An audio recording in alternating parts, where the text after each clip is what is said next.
เดี๋ยวเป็นขนาดขออนุญาตบอนนี่เลยบอก บ่น โอ้ยนี่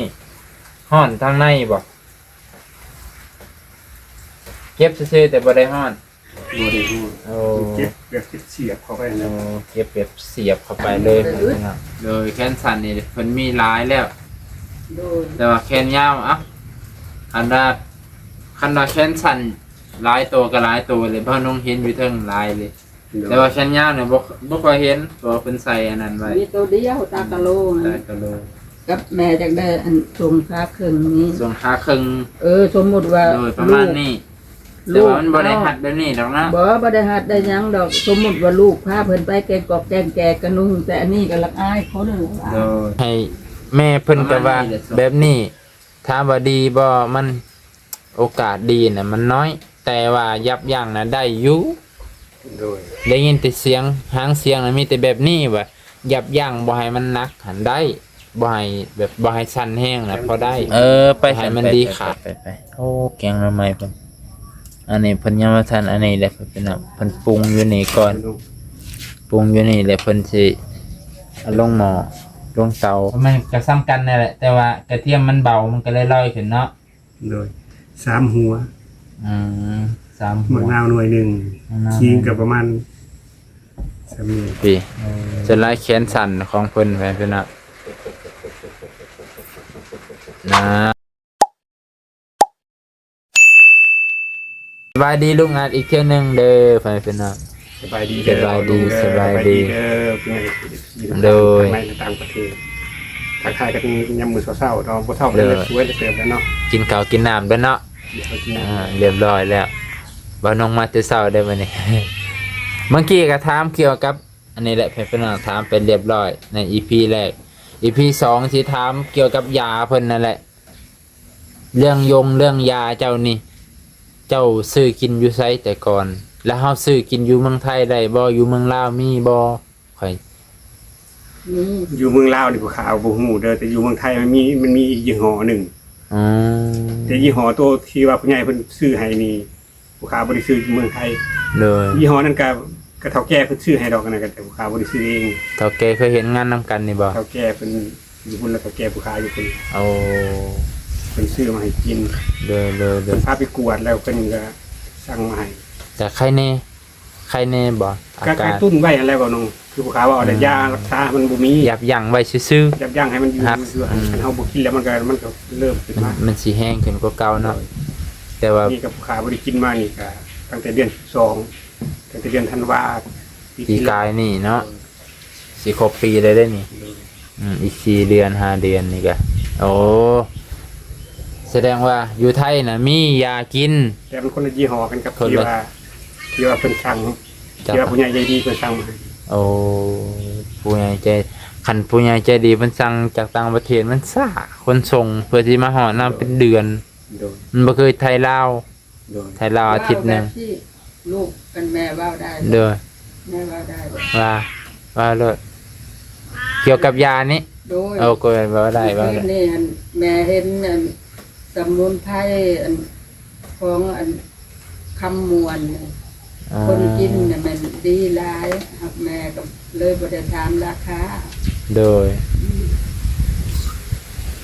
สมุนไพรต้มนี้เขาว่าเรื่องกระดูกหนีบเส้นแล้วก็กระดูกเสื่อม แล้วก็มีอีนายอันหนึ่งเรากินดีแล้วพอเราก็กินดีกินห่อหนึ่งเบิดสุดนะมันมี3ห่อเนาะ โดย แล้วเรากินห่อเดียวแล้วมันดีแล้วก็แม่ก็สนใจเมื่อคืนนี่ อืม ยาพื้นเมืองหันของแขวงขมวนนี่ ทางแขวงคำม่วนไปเป็นเอาสมุนไพรต้มกิน ต้มกิน มีหมอดีหมอเด็ดหมอเทวดากับบ่จัก หมอขายยา หมอธรรมดานี่เนาะ หมอขายยาพื้นเมืองแต่ว่ายาพื้นเมือง ลองเบิ่งเลย มันก็ดี จักว่าห่อเท่าใดน่ะตก300,000พุ่นไปย่าน ระ ก่อ หว่าน ง300,000ป้ายแหละอันแม่ซื้อผ่านมาให้เรานี่ก็ไปมง300,000 300,800เนาะ โดย ฝากอยู่ในระหว่างนี้แหละ โดยอืม แม่เห็นแล้วเมื่อคืนนี่ฮะ โดย เบิ่งในอันเฟซฮันโลด อันแบบสมุนไพรกินครอบครูกันกินจักว่าสิได้เนาะ โดย กินโตสมุนไพรแน่กินยาเม็ด กินยาลวง ยาลวงนี่เพิ่นว่ามียาอะไรยาจับยั้งเนาะ ยับยั้งโด เขา ย ก็กินให้มันยับยั้งไว้สมุนไพรมันก็รักษาบัดนี้นะ แม่นเอาตัวยับยั้งน่ะกินสมุนไพรรักษาไปนำ โดยคันได้บ่ทันก็สาธุย่อมือ โด นั่น ย แล้ว โดยเข้าใจ หักษาไปน้ำนี่ก็ซักยาจำพวกวิตามินน้ำลูกว่าแม่ว่าแบบที่อยู่ใกล้ๆอย่างนี้ ปัญหาที่หนึ่งและปัญหาที่สองหันแม่นี่อยากให้ลูกนะเอาผู้เดียวนี่ไปกวดอยู่แก้งก็ อ๋อ เพื่อความแน่ใจอยากกวดเบิ่งมาใครลังนี่ว่าเป็นบ่หรือบ่เป็น โอ้ทอนหมอแววนำบ่ หมอแววหันโลดไปกวดซื่อๆก็ลงแสนแปดบัดนี้ค่าน้ำมันโลด โดยอืม ทางที่ดี ขี่รถจักรได้บ่รถจักร ได้อยู่ ได้ ได้บ่โอ้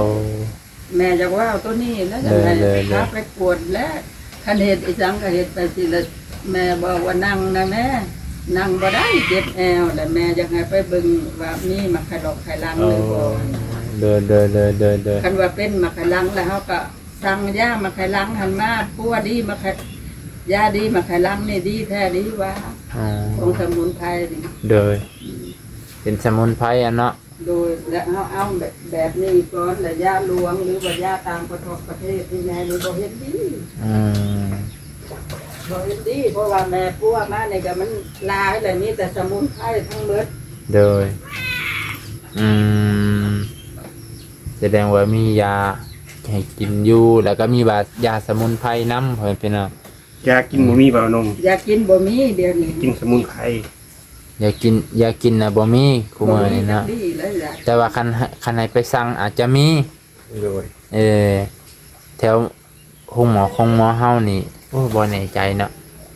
อยู่บ้านเฮาในห้องหมอบ้านเฮา จังว่า เนาะ หมอบ้านเฮานี่สิมีอยู่บ่ ย่านเขาว่าเอาผู้เกี่ยวมากวดกันเด้อจังสิฮู้เนาะย่านเขาว่าจังสิเห็นไหม ก็ยัง อืม แม่นแบบสั้นและเพื่อความ มัน นั่นเพื่อความกระจ่างแจ้งและไป เลย ตรวจน้ำอันหมอแววเรายังยืนให้ว่าโอ้ยเป็นเส้นเป็นเอ็นซื่อๆแล้วก็เฮาก็มาปัวเรื่องเส้นเรื่องเอ็นซื่อ โดย ๆมันยันมาไขลังน้ำ โดยโอเคมื้อหน้ามื้อไหนถ้าเป็น มันแดดมันนาน โดยให้มันแดดเนาะ ไปกวด ให้อากาศมันได้ซะอีกประมาณอาทิตย์หนึงหมดแหละเบิ่งพยากรณ์อากาศนี่มันยังหนักหน่วงอยู่เด้ วันที่15 พายุมันยังมาทันเข้ามาทางบ้านเฮาอยู่นี่มันกำลังเข้าไต้หวันจีนอยู่ มันยังบ่ทันมาฮอดบ้านเฮาก่อนมันถ้ามันวิทย์แล้วก็โอเคแหละ พายุอันนี้มันมาแต่มหาสมุทรแปซิฟิก โดย มันจะเข้าถล่มอยู่ต่างประเทศ เขาเพิ่นแหละไต้หวัน และบ้าน ฮ่ เฮา องกง คือกันก็ถือปีนป้ายมันสิ โดย มันน่าจะเข้าไต้หวันกับจีนเมื่อวานเมื่อคืน มัน นี่ บอกแล้วเด้มันบอกว่าบ่ถือบ้านเฮาแต่ว่า โด ถือย หางมันชนมันซื่อ เบิดลูก ถือลาวกับไทย เบิดลูกนี่ก็คือสิอันดอกคือสิแดดแล้วบัดนี้ไปเป็นน้องแต่ว่าสิถามหยังแหน่บัดนี้โอ้ยบัดมาไอ้ลิฟต์หาแนวถามก็บ่ออก ทำเรื่องปินปัวนี่แหละแม่ก็สนใจ เป็นปัวนี่แหละตัวเป็นปัว อยากให้เราดีก็ได้ อยากให้เรา แม่เพิ่นก็อยากให้แม่เพิ่นก็ว่า แบบนี้ถ้าว่าดีบ่มันโอกาสดีน่ะมันน้อย แต่ว่ายับยั้งน่ะได้อยู่ โดย ได้ยินแต่เสียงหางเสียงน่ะมีแต่แบบนี้ว่ายับยั้งบ่ให้มันหนักหันได้บ่ให้แบบบ่ให้สั่นแห้งน่ะพอได้จะให้มันดีขาดเนี่ยบ่ฮู้คือกัน แล้วก็นี่นะลูก ตัวหลักๆน่ะตัวเอวพอให้เรายืนได้นั่งได้เนาะ โดย นี่นะบ่นมมันเจ็บมันเวลาเฮายืนแล้วมัน แล้วเจ็บแห้งได้ ยืนทีแรกนี่เขายืนได้ยืนซื่อๆนี่ อ๋อ แล้วนั่ง แต่หึงไปแล้วมันสิค่อยดอยลงไปแบบนี้ นี่แล้วนั่ง แล้วมันเจ็บนี่ แล้วก็นั่งบ่ได้ได้แม่ก็ลำบากลำคาญแล้วเจ้าคือบ่นั่งลงเพราะว่านั่งบ่ได้เจ็บนั่นนะ อืมตัวนี้แก้ปัญหาตัวสำคัญก่อน ตัวแอลนี่ ตัวแอว อืม โดยตัวแอว ตัวแอลแหละพาไปหาทานหมอแววหั่น โดย คันทานหมอแววว่ามันกำลัง มาขลังกับแม่ก็สิเล่นใส่มาขลังแบบนี้ เลย แล้วสิจะให้กินตัวปัวอันนี้นี่กินข้าวก็ยืนกิน อ๋อ กับแม่ก็น้อยใจคือกันเรื่องการปินปัวนี่ เลย เพราะว่าอันนี้นายบ้านเพิ่นนั่นแม่ของเพิ่นนั่นผัวพอเขาตายแล้วแม่น่ะเอาผัวใหม่ เลย เอาผัวใหม่แล้วก็ เอามาแล้วก็เป็นคือน้องชายนี่เป็นคือน้องชายแหละฟังไปเฒ่าก็ได้แห้งกลัวเก่าจนเอาข่าวใส่ปากก็บ่ได้แหละแม่ของเราเลยส่งคืนไปหาครอบครัว โอ้ แบบที่นะแม่จังน้อยใจแม่เฮ็ดสิจังเลยคันคือให้กินนั่นกินนี่ก็นั่งลงดูแล้วก็ตอบแม่ว่านั่งบ่ได้โอ้กันว่าคือใครแน่นี่ไปดูไปซื้ออันนี้แล้วก็ไปบ่ได้ลำอายคนนะ อืมคันไปซื้อของซื้อเครื่องก็ได้อยู่บ่ ไปอะมันไปได้อยู่บ่น้องแต่ว่า ได้อยู่ไกลๆเนี่ยอย่าเล่าล่มมัน อื ได้ ม แล้วล่มไป ย่างก็คือว่าน้องเห็นนั่นแหละ เดือน มันสิ เดือน คอยเดือนลงไปมันสิคอยยูลงไปเรื่อยคอย บัดแล้วล่มมันเฮาก็เสียเปรียบแล้วอะ อืม คันเอามือคันหลังนี่ก็ย่างได้เต็มที่กับหัวกำแพงนี้ย่างซื้อได้ตรงนั้นมันก็ลอยแล้ว บัดแล้วล่มแล้วยังบัดบ้านเมืองเขาว่าคือให้น้องไปบัดว่า อ่า บัดนี้แม่สิไปเอาลูกก็บ่ได้ ปัจจุบันใส่น้องใส่อันนี้เนาะอืม โอ้ย ปัจจุบันใส่ผู้ป่วยผู้เจ็บ อืมแม่ก็ว่าไปซื้อๆแล้วไปดูไปซื้ออันนี้หากแม่บ่ให้ไปดอก อืม ก็ว่าเอาไปซื้อๆนั่นแหละ เลย แล้วแม่จิตใจแห้งเนี่ยมันจะให้เอาไปกวดมักไขลังกวดน้ำ แม่ก็เคยท่ออยู่บ่ดูแลเราเบิ่งแยงเราเนี่ยก็เคยคิดท่ออยู่บ่คือคิดจะให้อยู่ แล้วก็ดังอ้ายคนบนเขาว่าวแบบที่ได้ว่าวใส่แม่ว่า เลย โอ้จะปัวได้กับบอดี้นะ โอ้ จะสิคนอีสังมาใส่กับบอดี้แล้วแม่ก็ท้อ เขาดูถูกยาเขาประมาณนั้นเลยเนาะจะมาดูถูกยาเขานี่แหละอันนี้ จักดูถูกเขาบ่ได้ดูถูกย่าแล้วเขาดูถูกแม่นี่ เออ แม่ก็เสียใจคือกันบัดนี้คืออันกับอ้ายเคยของแม่อยู่คุณก็ผู้มาอยู่น้ำเจ้าหันดีแล้วบอก อืม ว่าบอกขับนี่แม่ก็น้อยใจเลยแม่อยากให้พาไปกวดตัวแอลนี่ เลย เป็นใดกัน เล ตัวย ตัวแอลนี่แหละเขาหูอาการมันได้กินข้าวกับกินคำหนึ่ง ยืน ยืนแล้วบัดนั่ง เลย นั่งแล้วบัดยืน ยืนนั่งเนาะ ส่วนลำคาญอย่างนี้แล้วก็เจ็บของได้แห้งเจ็บแอล เจ็บบอลบันใช่จะยืนจะหันหลังมาดูเออ อันนี้ยืนจะทำนั่นแหละแต่ถ้าปัญหาที่สองกันนี้อีกเด้อเนี่ยคือว่า เดี๋ยวเป็นขนาดขออนุญาตบอลนี่เลยบอก นี่บ่น้อง โอ้ยนี่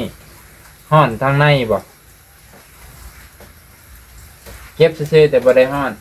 บ่ได้ฮู้ โอ้ เจ็บแบบเจ็บเสียบเข้าไป โอ้ นะ เก็บแบบเสียบเข้าไปเลยไพเป็นอ่ะโอ้อย่างเอ็นนี่แหละไพเป็นอ่ะ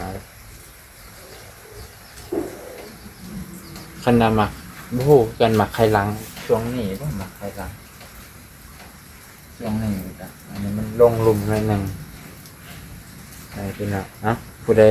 ผู้นี่เนาะฮะก็แนะนำเพิ่นได้แต่ว่าที่หลักๆเพิ่นก็อยากให้ไปหาคุณหมอ ไปกวดสอบว่าเป็นอีหยังกันแน่รักษาตัวเอวให้เรานั่งได้กินข้าวสบายเยอะหน่อยก็ได้นั่งยามกลางเว้นอันนี้เรานั่งบ่ได้คันนอนนี่ได้อยู่ คันนอนเบิดมือก็ได้ นอนเบิดมือก็ได้มันก็ขี้ขานอนคือกันได้เนาะ คันเฮานั่งในตอนที่เที่ยวนั่งแล้วก็ลุกแล้วก็นั่งแล้วก็ลุกนั่นน่ะ คือบ่น้องมาสัมภาษณ์นี่ก็เกรงใจแล้วเดี๋ยวนั่งลุก บ่เป็นหยังบ่น้องบ่น้องจ้างนำบ่ ๆบ่มื้อหน้าว่าสิซื้อเสื้อที่เพิ่นว่าหั่นแหละเสื้ออิหยังก็ เสื้อทุกแบบที่ได้ เสื้อแบบนี้ แต่แขนยาว แต่แขนยาวเสื้อประเภทนี้แต่แขนยาวไว้เป็นอ่ะ โอ้ยแล้วบนมีเสื้อแขนยาวแล้วก็ เลย ดังไฟทีมแบบที่เลย เลยเสื้อประเภทนี้เฮาไปซื้อแบบว่าเราดู เราดูสโนไว้ โอเคไหมพี่น้องเสียประเภทนี้เนื้อมันแบบนี้แหละ โดย แต่ว่าเนื้อมันบางถอดง่ายอยู่มันก็ใส่ง่ายอยู่ดอกอันนั้นมันก็หนักให้ดีแหลมมันก่อนเนาะเป็นเท่ากับที่ได้กันหนาว ยังที่ไล่กับ2โตจะเสือตัวแขนยาว เนาะ เสือโดย แขนสั้นนี่หลายตัวหลายตัว แขน แต่ สั้น บ่ ได้รับพ่อแล้วนะแขนสั้นนี่บ่ได้อึด โดยแขนสั้นนี่เพิ่นมีหลายแล้ว โดย แต่ว่าแขนยาวอ่ะคันว่าแขนสั้นหลายตัวก็หลายตัวเลยเพราะน้องเห็นอยู่เทิงหลายเลย แต่ว่าแขนยาวเนี่ยบ่ค่อยเห็นเพราะว่าเพิ่นใส่อันนั้นไว้ มีตัวเดียวตากะโล ใส่ นะ กะโหลก กับแม่จักได้อันทรงค่าครึ่งนี้ ส่วนขาครึ่ง สมมุติว่า โดยประมาณนี้แต่ว่ามันบ่ได้หัดแบบนี้ดอกนะ บ่ได้หัดได้หยังดอกสมมุติว่าลูกพาเพิ่นไปแกงกอกแกงแกกระนุ่งแต่อันนี้ก็ลักอายเขาเลย โดยประมาณนี้เดี๋ยวส่งขาครึ่งก็สิประมาณราว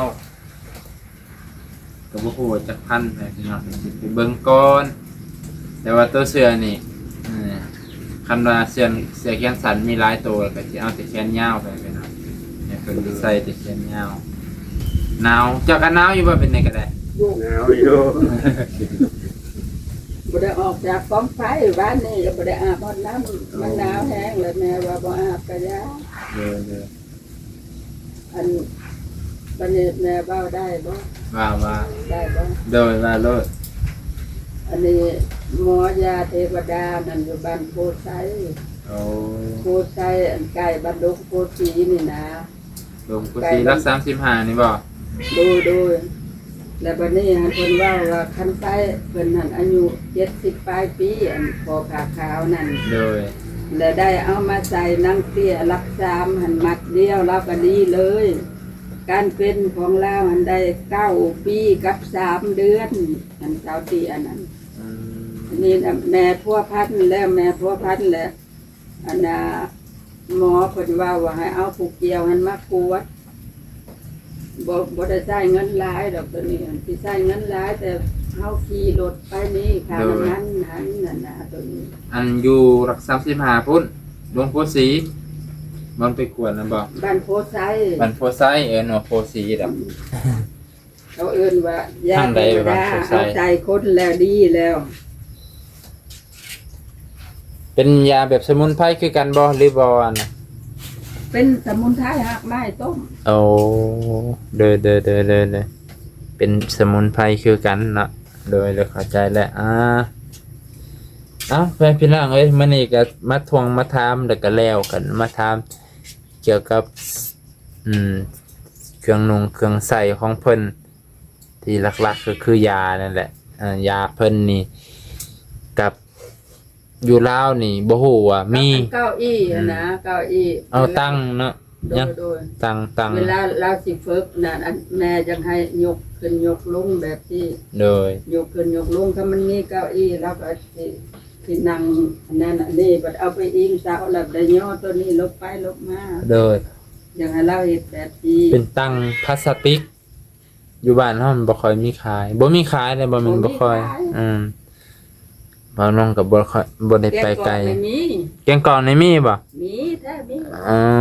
สันติเกียงกอกไปคู่มืออยู่สันติ ไปเบิ่งเอาก่อน เพิ่นไปกวดแล้วก็พอดีเลย โดยบ่คันพาเพิ่นไปกวดก็สิไปเพิ่นแลมื้อฝนบ่ตกเพิ่นแหละให้อากาศมันสว่าง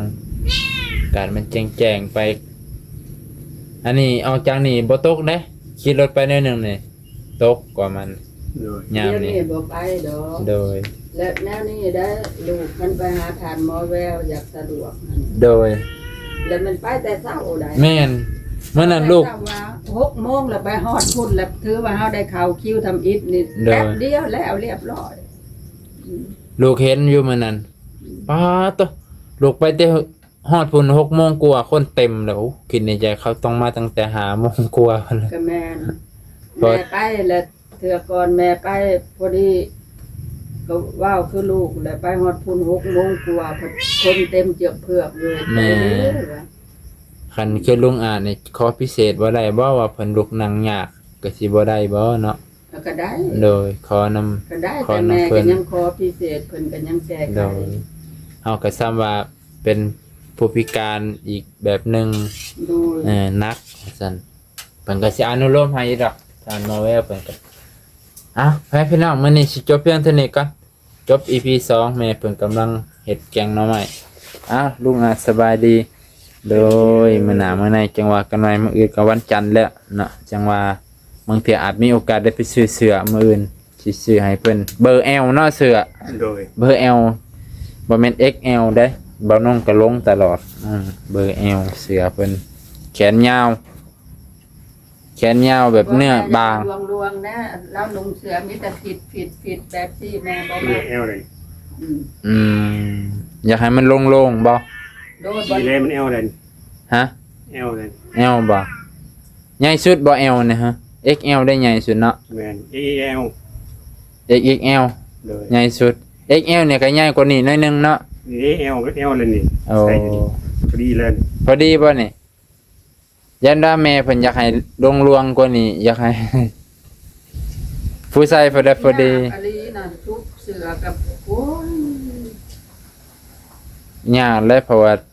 มันอันนี้เด้แขนขาสั่นเบิดก็เลยยากคันบ่สั่นก็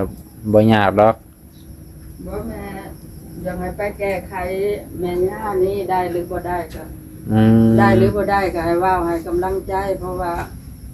แม่ก็อีดูเล่าแห้งอันนี้ โดย เข้าใจอยู่ลูกกันแหละ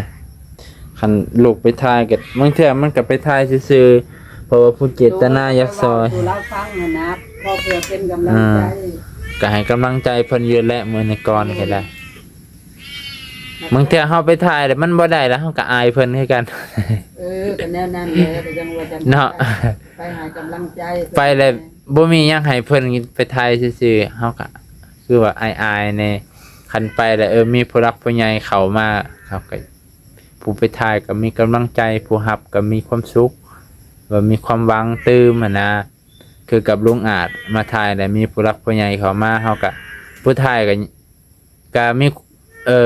ผู้ทายก็อยากทายตื่มผู้มีผู้ใดผู้รับก็มีความสุขมีความหวังเด้ แต่ว่าลุงอาจบ่ต้องอายเด้อบ่น้องเด้อบ่น้องว่างก็ได้ก็อยากเข้ามาแทรกเชิญเลยเด้อบ่น้องเด้อ เลยเข้าใจอยู่เพราะว่าลุงอาจเพิ่นก็บ่ได้อันหยังดอกเพิ่นบ่ได้ถือเนื้อถือตัวเพิ่น ลุงอาจตั้งแต่ต้นจุดจบเลยที่ต้นตั้งแต่คลิปแรกของเบาเตียงเนาะ โดย จนถึงคลิปสุดท้ายก็เสมอต้นเสมอปลายอยู่ โดย แต่ตอนนี้ก็ยังเสมอต้นเสมอปลายอยู่คือเก่าอะไรอย่าง โดย ลุงอาจคนเก่าคนเดิมนั่นแหละ คนเก่าคนเดิมเพิ่มเติมเพิ่นก็ สั้นแห้งกว่าเก่า สั้นแฮงกว่าเก่านั่นแหละ อยากพาเพิ่นไปหาหมอ โดยความมุกใจ โดย ก็ได้ไปหาหมอกับสาธุยอมือแล้ว โดยก็สิให้เร็วที่สุดไปพี่น้องให้มันแดดให้มันคักๆก็สิพาไปหาหมอแหละไปพี่น้องลุงอาจจบก่อน ลงไปหาหมอนี่ใครจะไปได้ โด แต่ว่าย บ่กล้าเว้าบ่กล้าซื่อ บ่กล้าบ่กล้าเว้าซื่อเนาะโดยที่จริงลุงอาจก็อยากไปหาหมอแต่ที่ว่าเพิ่นก็บ่กล้าเป็นคนจังได๋แหละ ความแก้วกับบ่มีเลย ว่าใครว่าอยากไปแต่เพิ่นก็บ่กล้าขอว่าซั่นแท้เนาะโดย แต่ แต่ซ้ํนี้ก็ถือว่าบุญอย่างสูงเลยเด้ โดย บุญอย่างยิ่งบุญมหาศาลเลย โดยโอเค ผ่านมาแล้วครั้งหนึงก็พี่น้องคนนึงยังให้อภัยอยู่ โดย ก็สาธุขอทุกท่านจงเจริญเมืองปราศจากโรคภัยไข้เจ็บเด้อพวกแม่ทั้งหลายก็เลยขอให้มีอายุวัฒนาทุกข้าพระมันยืนทุกทาน สาธุ สาธุ ไปพี่น้องพักผ่อนจ้ะสนทนาหลายเติบมาเบิ่งแกงหน่อไม้บ่น้องบุกขึ้นไปเบิ่งบ่ยาย าตัวใด ยาให้เฮ็ดแล้วมันถึงสูง ไปสั่นไปโอ้แกงหน่อไม้เพิ่นอันนี้เพิ่นยังบ่ทันอันนี้แหละเพิ่นน่ะเพิ่นปรุงอยู่นี่ก่อนปรุงอยู่นี่แหละเพิ่นสิเอาลงหม้อลงเตาไปพี่น้องไปเบิ่งยาก่อนพอดีบ่าวน้องก็กินยาในเช้านี่คักโอ้ยกระเพาะก็บ่ได้ขึ้นคือเฮาคิด อย่าไปสิตรงเด้อบ่น้องเด้อ อย่าให้มันถึกตรงได้อย่าไปเหยียบแป้น เกินแป้นข้อง ครับไปเหยียบแป้นนี่พี่น้องรับห้องหมด อย่าไปถือตรงเป็นแป้นข้อง แบบนี้เนาะ โดย เหยียบตรงเหยียบเส้นตรงข้างลุ่มไปนี่แหละทายางของเพิ่นเพราะว่าแขนเนี่ยมันบ่มีกำลังยกมันก็เลยตกเตะเสะนะเป็นเนาะแล้วมันเฮ็ดคึกสิกงโอ้ยาเพิ่นเป็นเนาะโอ้ยาหนวดก็มียานี่ก็มีเป็นเนาะที่สูตรบ่บ่น้องทึกว่าตยาลุมอาดคักเว้ยคือสิหลายๆแทน้ำเนาะ จะว่าหลายบ่เป็นน้ำแล้วบ่บ่น้องอืมเขาบ่น้องกินแล้วบ่กินแล้วเช้านี้เฮ็ดแต่ตอนเที่ยงวานนี่ผู้ขายเฮ็ดตั้งแต่มื้อซื่นนี่ได้บ่แม่ได้กินโอ้แม่เพิ่นได้ให้ครบแม่เพิ่นได้ให้ครบ3 คืนก่อน3 คืนก็ได้เพราะว่าจังได๋เฮาก็ได้กินแต่บ่มีตู้เย็นเนาะโดยคันมีตู้เย็นคือสิคักโอ้กระเทียมหลายเว้ยพี่น้องเพราะมันก็ซ้ำกันนั่นแหละแต่ว่ากระเทียมมันเบามันก็เลยลอยขึ้นเนาะโดย3หัว3หัวมะนาวหน่วยนึงขิงก็ประมาณ3นี่โอ้หัวสมบูรณ์กันอยากให้มันซ้ำๆกันนั่นแหละมันจังแบบว่ามันอันใดอันหนึงบ่หลายกันเด้เนาะส่วนบางนาวก็ให้มันได้สัก2เพราะว่าเบิ่งมันคือสิหลายอัน กระเทียมหลายใช่อีกบ่แม่นใส่มะนาวอีกบ่มะนาวกับขิงนั่นแหละตามเบิ่งขิงยังน้อยโดยอยากให้มันซ้ำกันกับกระเทียมจังนะว่ากระเทียมมันแห้งโพดได้พี่น้องโดยของข่อยบ่มีกระปุกเว้ยนี่ข่อยว่าสิซื้อข่อยลืมตลอดลืมมันได้แนวกินแต่น้ำบ่น้องไหนตกกินอยู่นะเบิ่งกินนี่ต้มน้ำร้อนเดือดต้มน้ำร้อนเดือดแล้วก็ตักอันนี้ใส่แก้วปึ๊บเอาน้ำร้อนเอาแต่น้ำบ่หรือว่าเอาตอนน้ำเอาตอนน้ำตอนอันนึงแล้วก็ตอนขิงอันนึงหรือ2 อันก็ได้ยำกินน้ำกระเทียมจะมี2นิ่มเนาะแม่นกระเทียมจะนิ่มนึงก็พอดีมันก็ถือว่าหลายใหญ่ได้กินกระเทียมหลายบางเถื่อบางคนมันกระเพาะเด้เพิ่นก็บ่ได้บอกว่าต้องให้กินบ่ซุอันจะได้ว่าคันกระเพาะเฮาก็บ่กินกระเทียมเนาะเฮาก็กินแต่ขิงน่ะก็ได้นะคันว่าตัวนี้น่ะมันตัดย้อนดาบ่ให้มันหวานแห้งตัวสมมักนาวคันว่าบ่ใส่ตัวนี้น่ะมันสิหวานโพดเพราะว่าพอค่อยลองเบิ่งเช้านี่กินมันก็บ่ได้หวานแห้งเพราะว่ามันมีมักนาวใส่มันก็เลยบ่หวานแห้งค่อยหันตักเป็นน้ำลายกว่าตอนพอเฮาใส่น้ำร้อนแล้วรสชาติมันแบบหวานส้มกินแล้วก็รู้สึกว่ามื้อแรกซื่อๆก็รู้สึกว่าสบายท้องกินก่อนเข้าก็ประมาณ1 ชั่วโมงหรือ30 นาทีแหละบวงตักแกงนั่นแหละกับจอกนึงน้ำจอกนึงฝาไว้ให้มันอุ่นๆแล้วกินแซ่บให้พี่น้องก็เพิ่นว่าเป็นยาอายุวัฒนะเนาะว่าพี่น้องก็สิฮู้ดีทางฝั่งไทยก็ผู้เฒ่าผู้แก่อันนี้มันเป็นยาสมุนไพรแบบว่าของจีนนะของจีนสูตรจีนว่าซั่นครับคักบ่าวน้องก็สิไปซื้อกระปุกนี่ก็ลืมตลอดมานี่พอดีซื้อไว้ผู้ดีเบิดเลยนี่บ่ฮะน้ำผึ้งผู้ดีใส่นี่เบิดเลยเบิดเลยบ่ใส่เบิดเลยคือสิหลายเดือนอยู่ดอกหรือบ่ฮอดเดือนจะมื้อละจอกเนาะมื้อละบวงคันเบิดบอกไป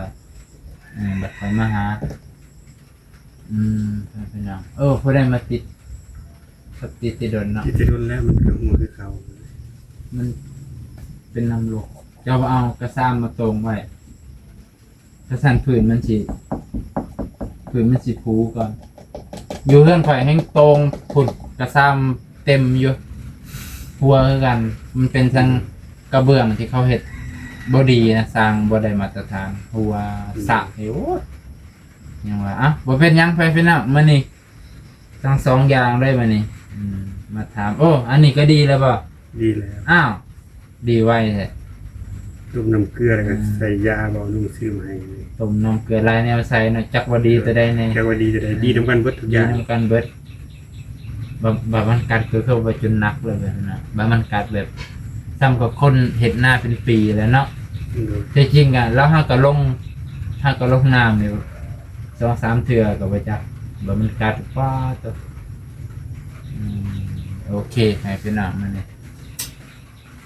ที่นอนคือบ่ปูนอนจ้ะ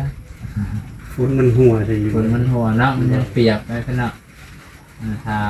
อันได้เสือแขนยาวร่างหันอะเบิ่งอันนี้ก่อนหาไปเป็นหนังแม่เพิ่นนั่นแหละหาเพิ่นว่าแม่เพิ่นอยากเห็นนั่นเสือเพิ่นสำนันแหละให้เป็นหนังเสือแขนยาวกะโลตัวเดียวเดือนนั้นแขนสั้นเบิดเนาะ โดย เดือนนั้นแขนสั้นเบิดดีจะไล่แขนสั้นของเพิ่นไปเป็นหนังนะโอเคไปเป็นหนังจบเพียงเท่านี้ก่อนเสื้อมาอื่นอาจจะได้ซื้อเสื้อแขนยาวให้เพิ่นจัก4-5 ตัวเพื่อให้เพิ่นได้นุ่งอากาศยามนี้มันหนาวให้เพิ่นเนาะมันนี่จบเพียงเท่านี้ก่อนไปเพิ่นเนาะจะได้ขอมกขอบใจให้กำลังใจลุงอาจชื่อแล้วว่าสูตรกินบวงหนึงกับน้ำร้อนแก้วหนึง โดยขอบคุณที่รับชมเด้อเป็นพี่น้องให้กำลังใจลุงอาจเช่นเก่าเช่นเคย โดย สบายดี สบายดี